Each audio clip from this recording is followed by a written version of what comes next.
Hey everyone, welcome. Welcome. This is Jason Clemens, Doctor of Chiropractic at the Rock Health and Wellness Center, and this is Life with Jason Clemens, DC. We are spending life together on this beautiful evening together right here in Lubbock, Texas, in the Rock Health and Wellness Center studios, and on 98.7 Walk by Faith, 1420 AM, 987radio.com. We're on social media. If you guys want to find us, we're on the Rock Health and Wellness Center's page on Facebook. We're on at Health from the Rock on YouTube, and we're at Jason Clemens DC on X, and we are streaming, and we are ready to go tonight. Hope everybody had a good day. We always have a good day. That's what people say. They say, every time you always say you're fabulous or fantastic. And I'm like, man, I'm a wellness chiropractor living in Southwest Lubbock, Texas, married to my high school sweetheart with two beautiful kids. And I live in a beautiful home, and I come to work in a beautiful building, and I get to work on the most amazing system in the universe, the human nervous system. What in the heck am I not fantastic about? It's like, yes, I'm fantastic. I'm fantastic. And I'm glad to be here tonight, and I'm glad to share information with you tonight. And man, we're gonna break down Flexion Extension again tonight because it is not happening.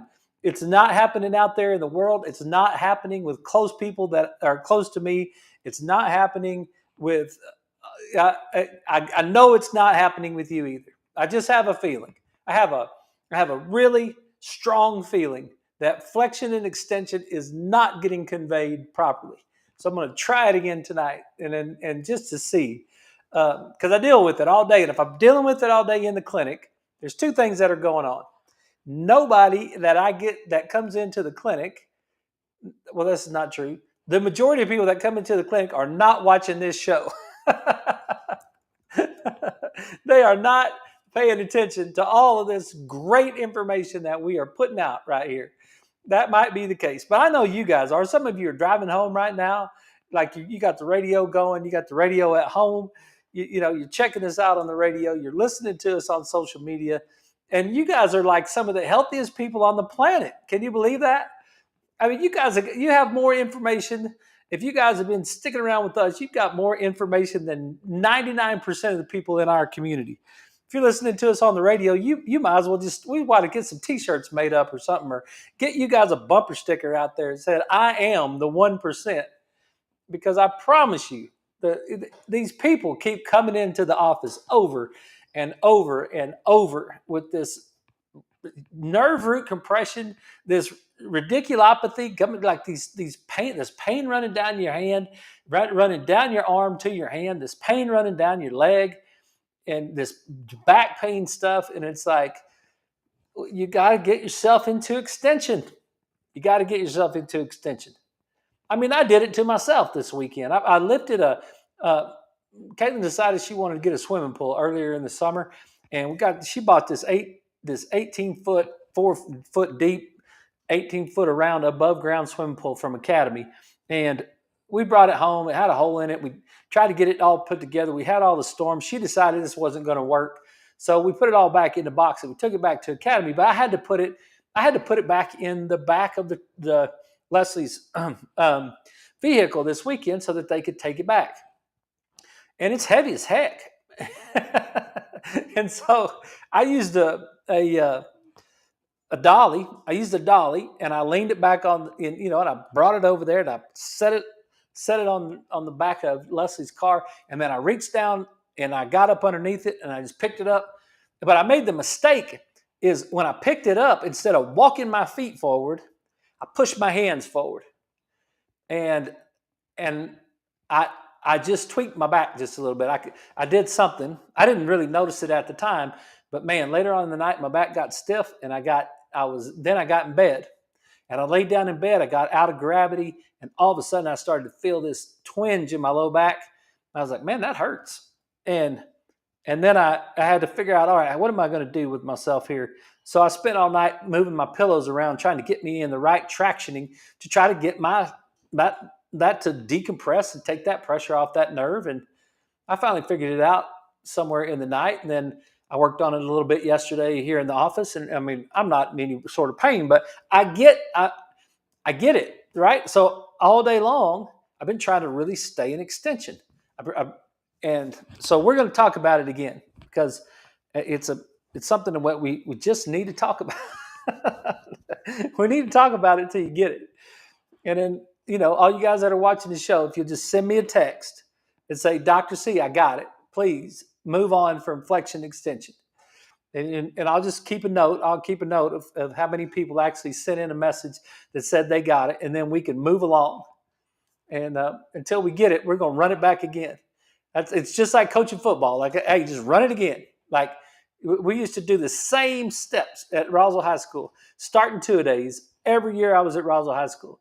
That we did the ride and read drill, had the fullback, the center, the quarterback, and the fullback. And we ran what we called it the ride and read drill. Take the snap, and then the fullback would run on his path right off the, outside leg of the guard maybe, or is where his path was. And then they had a cone set up so that he'd be setting right off that, and then there'd be somebody over there for me to read. So I would take the snap and I would go through my ride and read drill. Did it every year. Didn't even hardly run the option. Junior and senior year, we didn't even hardly run that play, but we ran the ride and read drill at the beginning of every 2 days, every time, until we were good at it. We were good at it, and then it ended up working out pretty good because,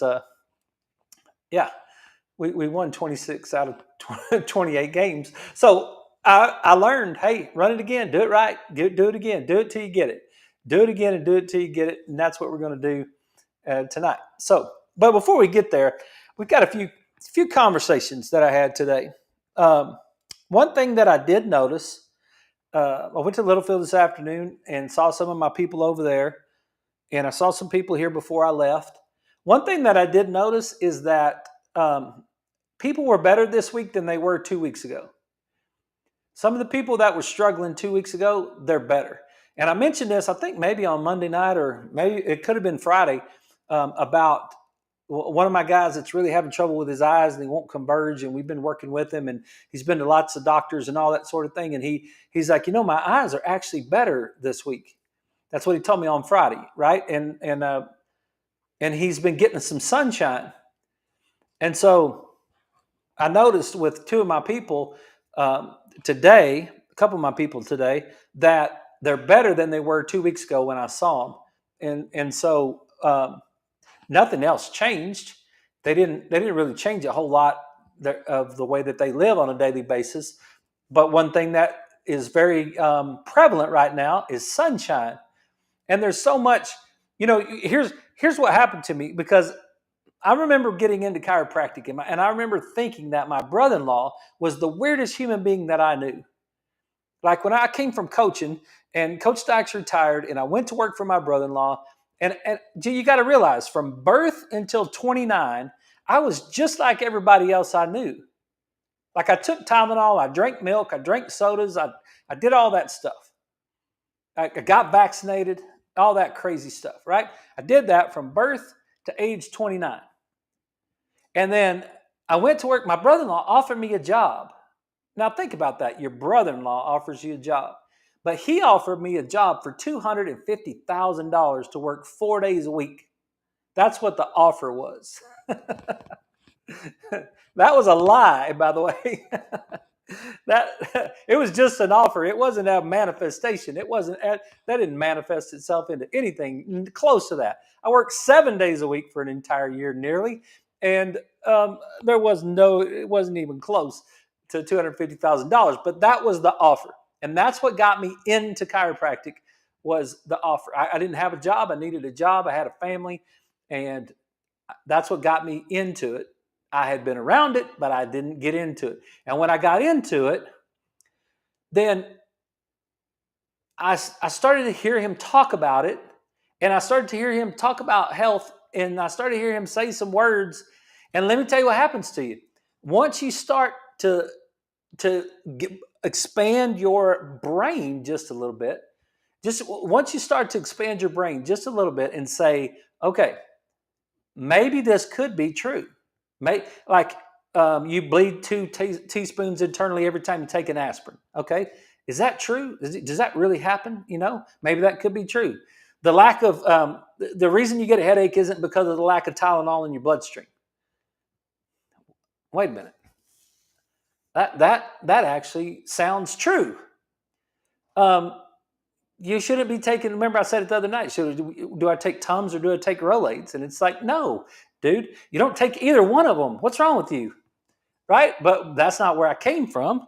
It's not the house I grew up in, right? So what I'm saying is, once you start to get one sentence and then stack it onto another sentence and then stack it onto another sentence, then what happens is you start to expand your knowledge base, which was fantastic for me. Maybe it was great because I was 29 years old when I went to work for him. Maybe it was great because I I had been in a cocoon most of my life. We weren't really sophisticated growing up.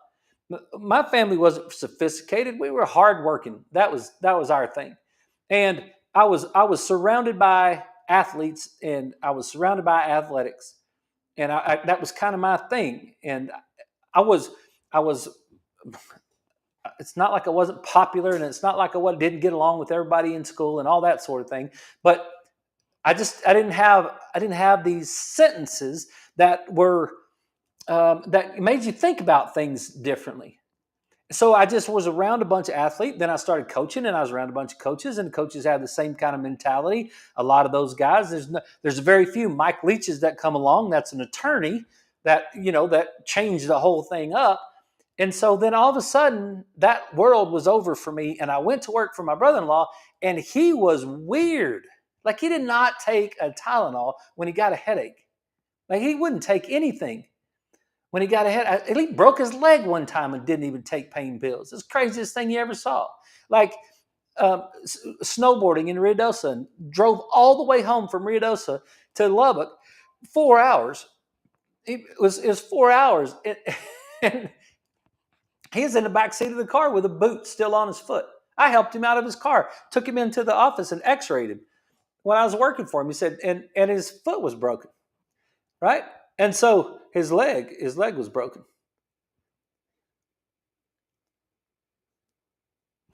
And so I got a text just now that said, I was hoping you'd talk about this again. That's good. Oh, that's good. Well, see, that's encouragement right there. We will. We're fixing to talk about it. We're going to get into it in just a second.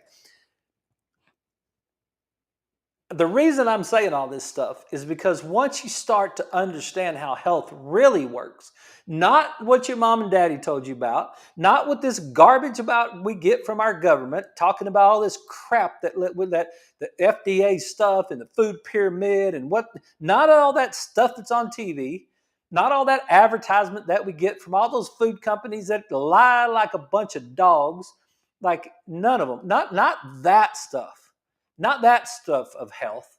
When you really start studying health, you start to become a little weird. You do. You become weird. It's like, wait a minute, you don't eat chips, and you don't drink Cokes, and you don't take Tylenol, and you don't get vaccinated.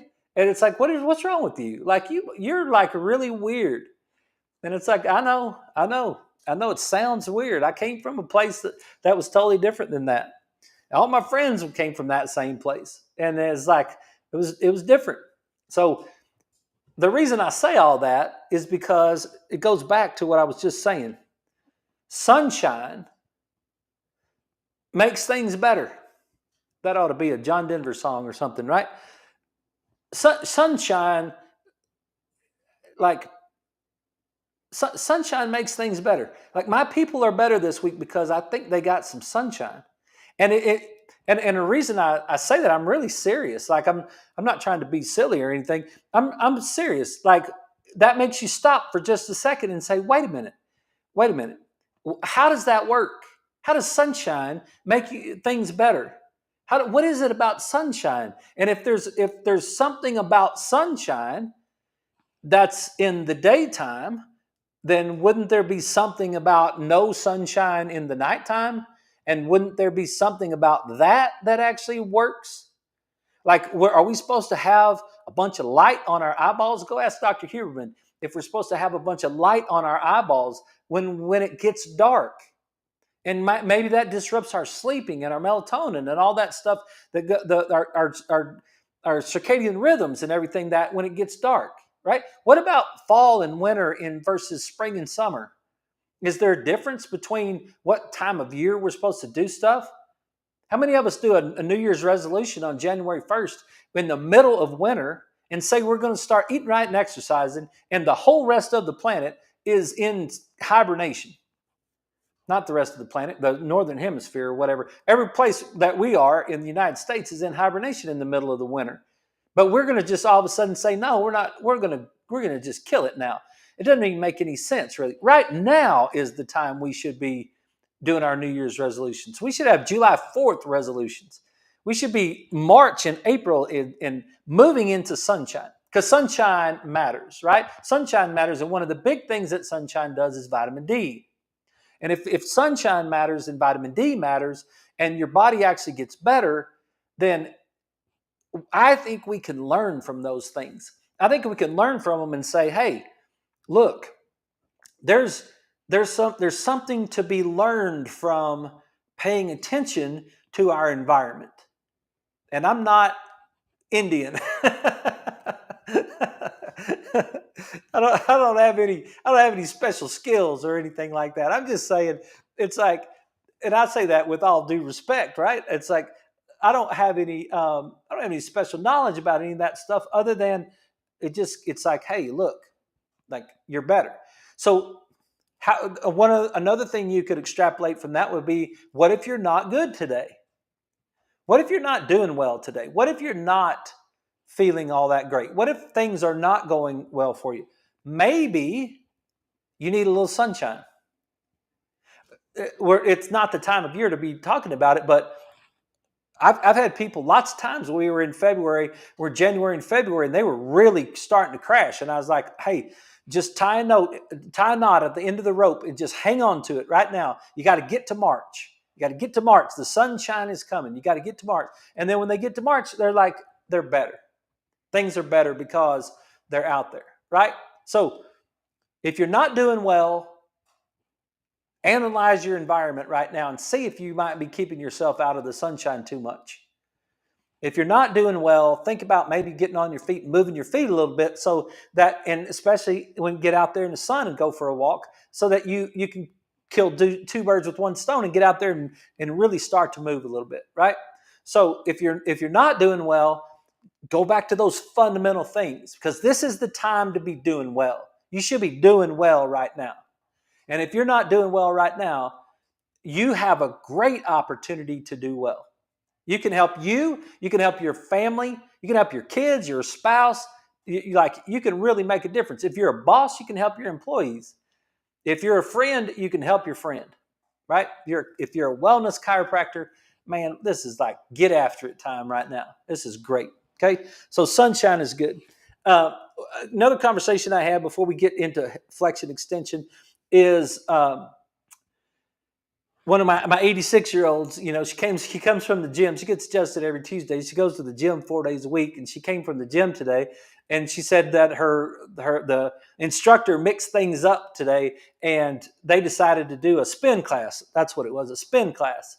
And they did part spin and part core or something. Or maybe she did 2 classes. I don't remember. And she's like, you can get a lot done in 30 minutes. I was like, yeah, I about killed myself this morning in about 30 minutes in our workout. That reminds me, I'll share that with you too. But she's 86, y'all. She's 86. She came from the gym. I said, what do you do in core class? And she's like, well, we do planks and we do sit-ups. And she's like, I don't do as well with planks because I can't get my toes on the slick floor to stick, but I kind of do my own thing. And she said, there's another thing where we put these bands around our knees and then we walk with them, and that really works our legs out and all that sort of thing. And I was like, and she's 86. I mean, she's killing it. She's just like killing it. Okay? Don't let those numbers try to fool you about stuff. Don't fall for that nonsense.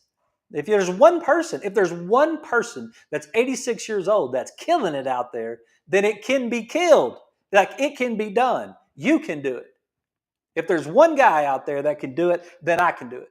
That's the way I feel about it. So take some inspiration from that. And then the last thing I want to go over before that, I'll mention the workout real quick, but 2 best health habits. I wrote that on the board. Try to get patients this week to tell me, hey, tell me what your 2 best health habits are. And getting adjusted, eating well, exercising, those things were very popular. But it was really interesting how after we got past 2 health habits, that several people didn't have anything to say. They're like, this is, one of them said, I come see you and I walk on the altar, G. And she said, that's pretty much my, she said, all the rest of my habits are not healthy. And I was like, well, think about that. I'll present that for your consideration. What are your 2 best health habits? What do you do? What do you do personally? The 2 things at the top of your list that you think contribute to your health, that contribute to great health, good things. What are 2 things that you're doing that you think are really helping you? Yeah, doing this show is one of them for me. I think I've learned some stuff on this show that I'm applying on a daily basis inside the office with adjusting. When we talked about short legs the other day and leg length discrepancies and what happens to a person when they have a longer leg on one side, and one of the things was to dorsiflex that foot. And I've had 2 patients that have had ankle problems right at the bend of the ankle, right there where your shin comes down and your foot starts, right in that little spot right there. And both of them were having some issues, and both of those things were caused from a long leg on that side, I think. So I can tell you that it's not just you that learns stuff on this show. This stuff that we cover and all these articles that Dr. Murphy puts out, that they're really helpful to me as well. I'm learning a lot as we're going along. The exercise stuff has been fantastic for me in the last several years. 5, 6, we're in our 6th year now. The CrossFit exercise stuff, can't brag on it enough. And if you guys want to join a community, man, my friends in Roswell are just killing it over there. And I would just highly recommend that group. Let me see where they are. It's CrossFit. Let me mix it. Let me find them on here. Yeah, it's like you can't see that, but CrossFit KROS, and CrossFit Cross is it right there. And I love those guys, and I just can't tell you how much I'm so inspired by what they do in Roswell. And like there's one workout right here that see if I turn that down. What if I could just count how many people? I don't know how. Let me see if I can see how many people are in this. 1, 2, 3, 4, 5, 6, 7, 8, 9, 10, 11, 12, 13, 14, 15, 16, 17. There's 17 easy that we're all working out together. And their caption on this one, it says, just imagine something to the effect, imagine hating on a sport and with this community inside. I mean, it's great. I wanted to talk about this anyway, but it's like some of the people I follow on social media. Look, there's no reason that Roswell, New Mexico should be the mecca of health and wellness. Like, there's no reason that those people have any advantage over anybody else on the planet. I can promise you that. I grew up there. I know that place. That's not your most sophisticated place in the world. Okay? That's not that those people that have no reason to be so awesome. Like they're not in the middle of the Metroplex or down there in that goofy Austin or in the middle of Chicago or New York or big fancy LA with all their goofy stuff out there, right? They're in Roswell, New Mexico. But they love God and they love people and they exercise. I mean, God dang. I mean, it's like, man, if you love God and you love people and you exercise, you can be awesome any place on the planet. No matter where you are, you can be awesome. And those guys right there are doing it. They are exhibiting awesomeness every single day, and I'm so proud of them. I'm so glad I have a little piece of their life that I get to share, and I get to keep up with those guys over there. I just can't brag on them enough. They're making Roswell. They're making people from Roswell live awesome lives. Who would have thought? Who would have thought that a person in Roswell could just live an awesome life? They just come work out at the CrossFit place, CrossFit Cross in Roswell. Yeah, it's so inspiring. Okay, we only got a minute left, and then we're going to take a break, and then we're going to come back and we're going to talk about flexion extension, because I think it's important that we talk about flexion extension.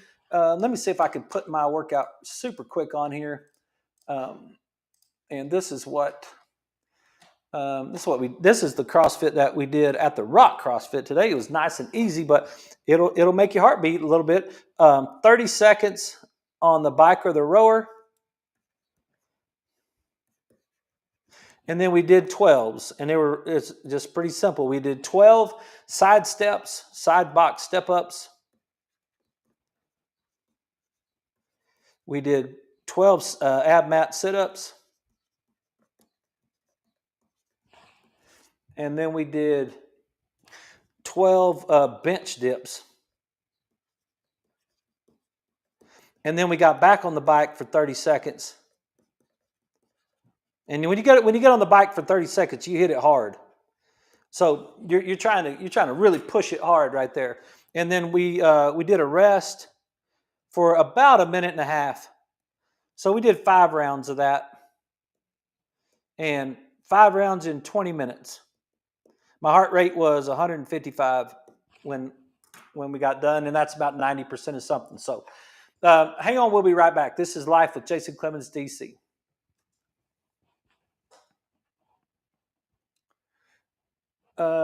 Let me do the math. I think my number is 166. 220 minus your age. Just a general knowledge of that. So 155 divided by 166 is 93.37. So 93.4% of my target heart rate. Anything over 85% is considered a HIIT workout, high intensity interval training. So that would be HIIT. So that's where I got in about the third round. I think I do my warm up. I do my 3 sets of 15 with air squats and push-ups. And then we set the clock for 20 minutes. And we hit go, 3, 2, 1, go, and that's what we did today. And you can make it work. You can make it work for yourself. You can make it work for anybody. Anybody can do that workout. It's 20 minutes worth of work. It's quick. And, if you're super fit, cut your rest down to 1 minute and then do it. Get another round in there if you want to. You'll end up with 6 rounds. But, yeah, it was really – it's kind of a high heart rate type of workout, not so much strength. There's a little bit of strength. You're doing your sit-ups and there's some work in your legs. That side box step up is really a big deal. Side steps, we talked about that last week, right? Moving your arms in the frontal plane when you walk is firing more cerebellum and paraspinal muscles.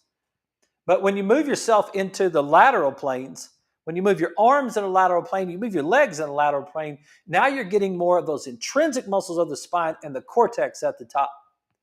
So you're actually working your brain in a way just by doing that workout. So we're working your heart, your cardiovascular system. Obviously, if you've never worked out before, be careful and kind of take control of yourself. But that's what we did this morning in the gym. My heart was beating when it was over. All right, let me get us back on that. Okay, everybody, we're back. This is Life with Jason Clemens, DC. We're just talking about health tonight. We're talking about some fun stuff in the first half of that show. And now we're going to talk about some fun stuff, but we're going to be a little bit more serious in the second half of the show. And the reason I say this is because the reason I want to go back over this for 30 minutes or 26 minutes is because it's just so prevalent in my office, and I just think that it may not be getting across to people what it means to be in flexion and extension, and what it's doing to us when we're in flexion and extension. That's um, I don't think we understand it, so we're going to go over it again. And for 21 years, I'm in my 21st year of seeing patients. For 21 years, I've been using this little analogy right here. I've been trying to use this one because a lot of people have seen these before. And for you guys on the radio, we are looking at Little Debbie oatmeal cream pies. And I know it's supper time, but I know you people don't fall for that. You don't have any need of dopamine for when you look at that. That just looks like nothing. Like I know you guys know. You can look at oatmeal cream pies and you don't have to worry about it because it's not going to affect your brain, right? Only those people that are hooked on that stuff does it bother them. Okay, I always use this example of these oatmeal cream pies, and I always call them Little Debbie snack cakes, but the oatmeal cream pie is the actual term for it right here, right? What is if you were to look at these cream pies right here? Okay, you got a cookie, and then you've got this cream filling in the middle, and then you have another cookie on the bottom, right? You got a cookie sandwich with cream filling in between it, an oatmeal cookie apparently, and you got this cream filling in the middle. Okay, now if I was to show you a spine, and I was to let you look at a spine, I want you to think about the spine and the oatmeal cookie and how similar they are together with each other, right? You have a vertebra and you have a disc in the middle, and then you have another vertebra. Just imagine that the vertebra itself is the cookie and the disc in the middle is the cream filling in between them. Now, what happens when we've all had one of these before in some form or fashion, some sort of, whether it was an ice cream sandwich or one of these oatmeal cream pies or an Oreo or whatever, right? We've all had one of those at some point in our life, most likely. What would happen if you take those two oatmeal cookies and you just smash them together? What happens? Everybody knows what happens, right? The cream filling in the middle of the cookie bulges out to the outside, right? It bulges out. That's two discs, that's two vertebrae. Like here's our spine, here's one of them, here's the other one. What happens if we push down, we compress the spine? If we push down on the spine, what happens to the disc in the middle? It's got the pressure's got to go somewhere, right? It's got to go somewhere. Now, it's a little bit different in the cream filling with the cookie than in the spine, but there's a difference between if you if you had the cookie in your hand and you press down on the front of the cookie, it might change the way that the cream filling kind of bulges out between the cookies. It might only happen on the front, but on the spine, when you press on the front of the disc, when you press on the front of the vertebra, and you take the two front parts of the vertebra towards each other, when you bend them forward, you press on the disc and you push the disc to the back. It's called flexion. Okay, that's called flexion. Let me show you a picture, and I actually got this off the CrossFit website right here. But look, this is flexion right there. When a person goes into flexion, now a person that goes into flexion properly would never do what I'm showing you right here on this picture. This is a rounded spine. If you guys on the radio, it's a rounded spine.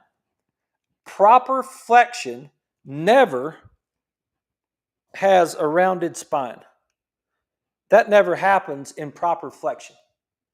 Because in proper flexion, the hinge point is the waist, is the hip joint, the knee joint, and the ankle joint. It's not the spine. So if you were to flex forward, see if I could do this properly. If you were to flex forward, you would flex, but you wouldn't bend. You would flex at your hip joint, and you would flex forward, and you would stay at your hip joint, and your spine would stay straight. You would lock yourself into, I'm sure Kelly Starrett has it. You might look him up on YouTube. Kelly Starrett, Starrett, I believe, is Kelly Starrett. Okay, you might look him up. He's the one that taught me how to get organized.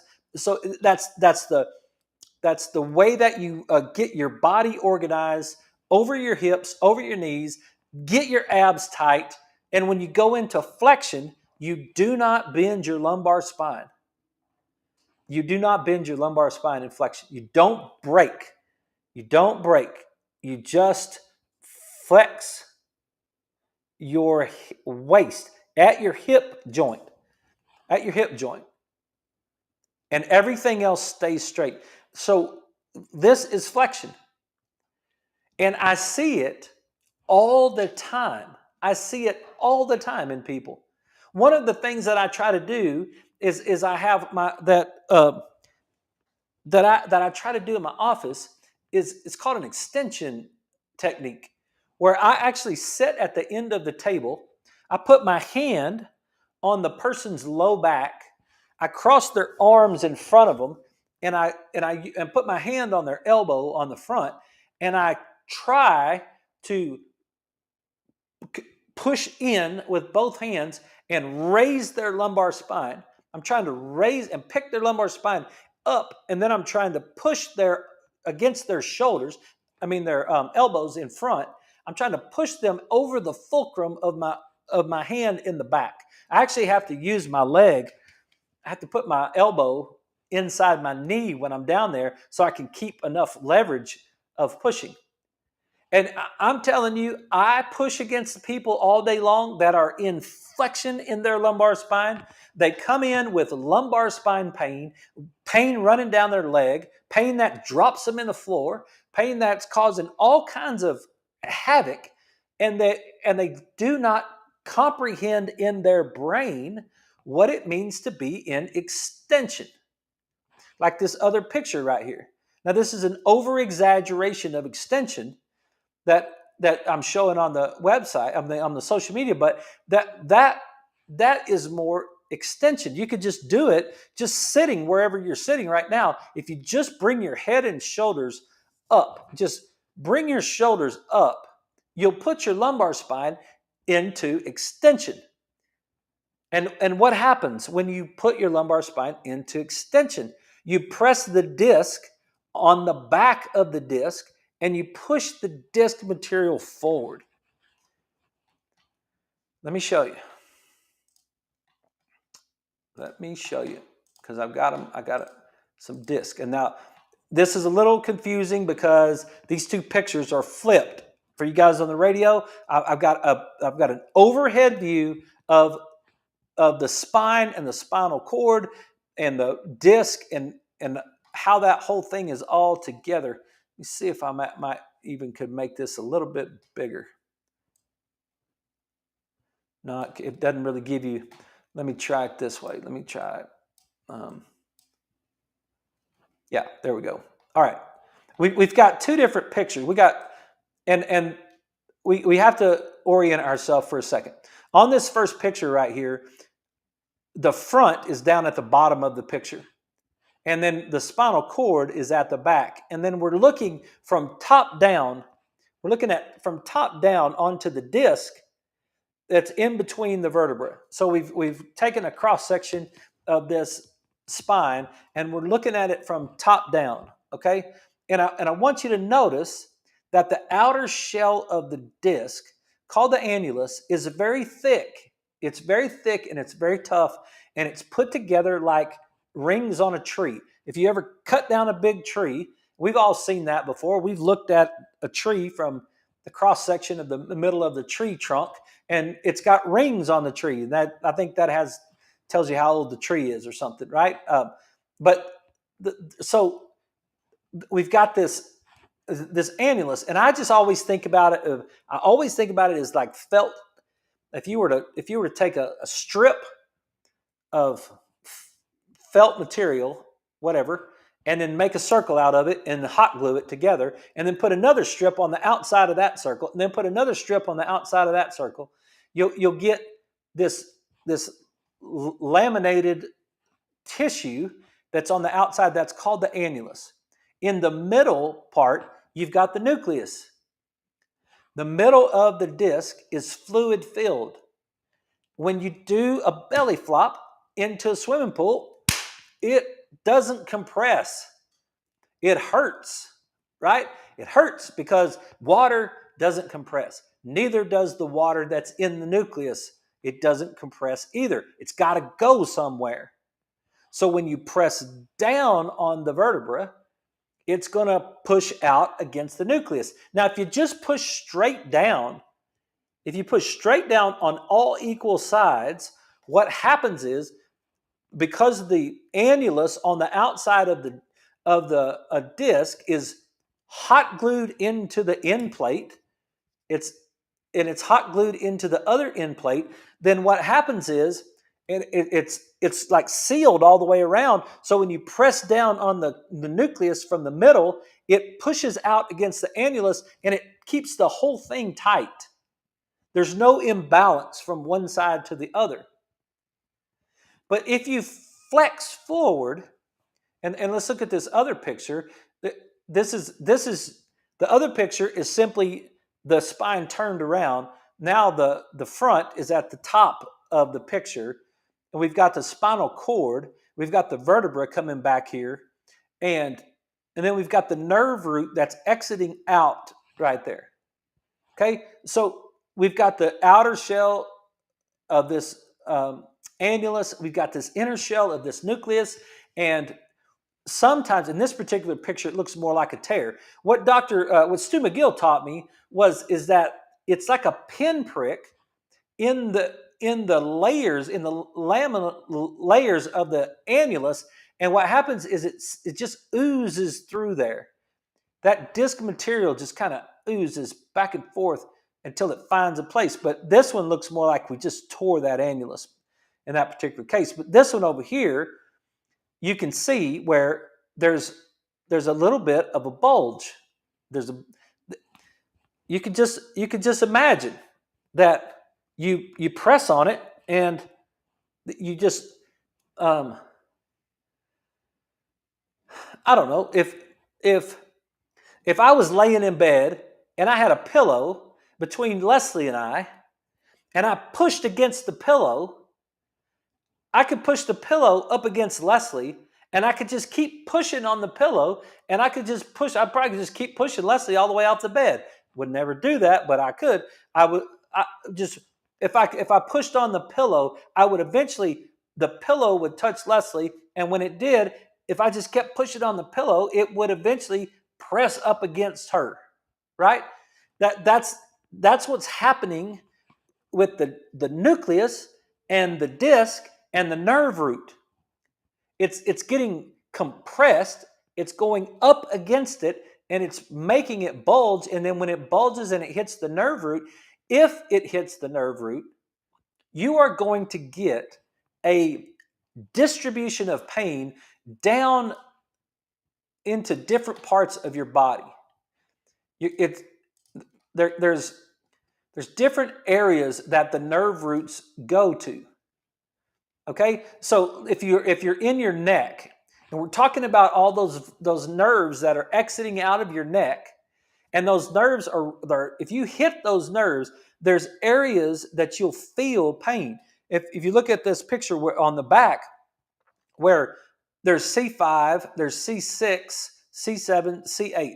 So C6 is more like your thumb. I always think of it like 6-shooter. That's C6. It's in your neck. And if you compress it by going into flexion, you will if you hit that particular nerve root, if that disc bulges and hits that nerve root, you're going to have pain that's running down your arm to your thumb. If you hit C7, it's going to run down your arm. People tell me all the time, Doc, I've got this pain running down my shoulder. It's like running right over my deltoid. It's running right down the back of my arm. Like it's just coming down my arm. My shoulder is killing me. It's just coming down that arm right there. And it's like, look, you could have a tear in your rotator cuff and you could have some shoulder issues, but you could also have a disc bulge in your neck. And the disc bulge in the neck is hitting the nerve root, and the nerve root is now firing downstream to where that goes. And you're like, man, my index finger, my middle finger are like it hurts, like it's aching. Like it starts up. I feel it in my back, and I feel it come down my arm, and it's coming into my hand. And if you move down into the C8 nerve root, then you're going to come all the way down to the elbow, and it's going to go down to your little finger. You're going to get that pain in your little finger. And it's like, look, and I'm telling you, when you get into pain, you're going to cry. And you're going to be miserable, and you're going to want somebody to help you get this pain off of me, because this kind of pain is relentless. Nerve pain is like no other pain that you ever have. Nerve pain is horrible. It is relentless. It will wear your brain out. It is unrelenting. It's just, that's the same thing as relentless, right? But that's what goes on when you hit that nerve. And if I'm what you can look. Let me go down to the lumbar spine first. You can look at the distribution of where these nerves run across the thigh. L1 goes into the top of the groin. L2 goes into the bottom of the groin. L3 starts coming right across the top of the thigh to the inside of the knee. You're going to have pain in your leg, and you're going to say, Doc, it hurts right here across the top of my knee. Like, this really hurts. It's right there. And there's a couple different things that it can be, but let's just talk about what can you do about it, right? What if you had pain, or you had pain that's running down your knee to your inside of your ankle, or you had pain that's running down on the outside of your leg? Your leg is aching all night long. Like there's some sort of compression going on in some form or fashion to that nerve root that's making your leg ache. And I'll tell you what I tell the patients. I'll tell them, get yourself into extension. You've got to carry yourself into extension. And it's like, and then it just, I told Leslie that today. She's got this pain going down her leg. She's been dealing with it for months now. And then yesterday, she started having pain running down her arm. And then she's got hot flashes. And then it's like, oh, she got cramps in her feet. And it's like all this stuff. And then she just melted down and just started crying. And I'm like, babe, I'm sorry, but you can't put your neck into flexion and then put your lumbar spine into flexion all day long. You can't keep doing that. If you keep doing that, there's no solution to your pain except for surgery, which creates an entire another set of problems to your pain. A person that will not get out of lumbar flexion, there is no solution to that. It's not a pill that's going to make that work. There's not an adjustment that's going to make that work. There's nothing. You can't laser that. You can't shockwave that. You can't ultrasound that. You can't TENS unit that. There's nothing that's going to work if you sit there in flexion all the time. And I know short people have a problem, because Leslie has a problem because she's not very tall, so her legs don't fit in couches very good. So when she sits down, the bend of her knee hits the front of the chair before her back hits the back of the chair. And so when she sits down in a chair, she has to lean her torso backwards to hit the back of the chair, hit the chair rest. And when she does that, and you sit down in a chair, when you sit down in a chair and move your hips forward and lean your back backwards, you are putting yourself in flexion. And what is happening to the disc? You're pushing on the disc, and you're putting yourself into flexion, and it's pushing the front of the disc, and the disc is bulging out the back of the disc, and your back hurts. It's like you've got to get yourself into extension. When I was laying in bed the other night, and I had this back pain on Sunday night from lifting that pool, I was laying there trying to figure out every scenario that I could get myself into extension. Like if you're laying on your side and you've got this bulging disc problem going on, you've got to find a way to bring yourself, move your head backwards. That's one of the things I did. I was like, all right, I need to move my feet back a little bit. I don't need to tuck my knees up to my chest. If I tuck my knees up to my chest, if I'm laying on my side in bed and I tuck my knees up to my chest, I'm putting myself into flexion again. I don't need to do that. Even if I'm out of gravity, I'm still pressing on that disc. So I got to get myself into extension. So I want to make sure I pull my feet back a little bit. I want to bring my head back a little bit. I put a pillow up underneath my hip in bed, and I laid on top of that pillow, and I was like, I need to open up that space. I'm laying on my side, and I need to open the space between the disc. So how am I going to do that? I've got to get my lumbar spine to sink a little bit and open up that space. So I put a pillow, and I laid on the side of I put the pillow right on my hip joint, laying on my side, and let my lumbar spine kind of drop. I kind of scrunched the pillow up underneath my neck, so I kind of created a little bit of a dip and open up that space so I could try to get that pain. It worked. Whatever I did, I got myself out of pain while I was laying in bed. It stopped the issue, right? And I just can't stress enough what's going on in there. Now, you may not have radiating pain running down your leg, and the reason for that is that the disc bulge itself might not be touching the nerve root. If the disc bulge itself is not touching the nerve root, you won't have any of that pain that's running down your leg, but you still may have localized back pain because the outer shell, the outer one-third of the disc has nerve supply. These nerves that are coming off there will come back around and they'll supply that disc with nerve supply. And so if you bulge the disc or you push on the disc and it hits the outer one-third of the disc, then you'll have localized back pain. And there's some other places it can touch, but there's localized back. I could guarantee you this. If you have pain, it's because you're touching a nerve somewhere.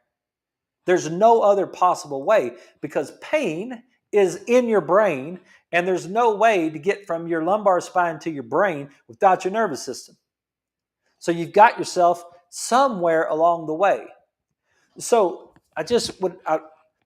we see so many different times that people are stuck in flexion. They just sit down on the table in my office and they'll sit down in flexion. What would it be? It's like sitting down in flexion. We were working out this morning in our exercise, right? Ab mat sit-ups.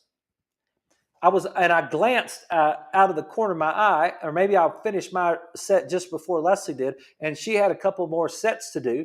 And what was she doing? She was coming up from her sit-up, and she had a medicine ball in her hand, and she was coming up from her sit-up, and she was going all the way forward and touching the medicine ball on her feet in front of her. And I'm like, Les, do not put your lumbar spine into flexion.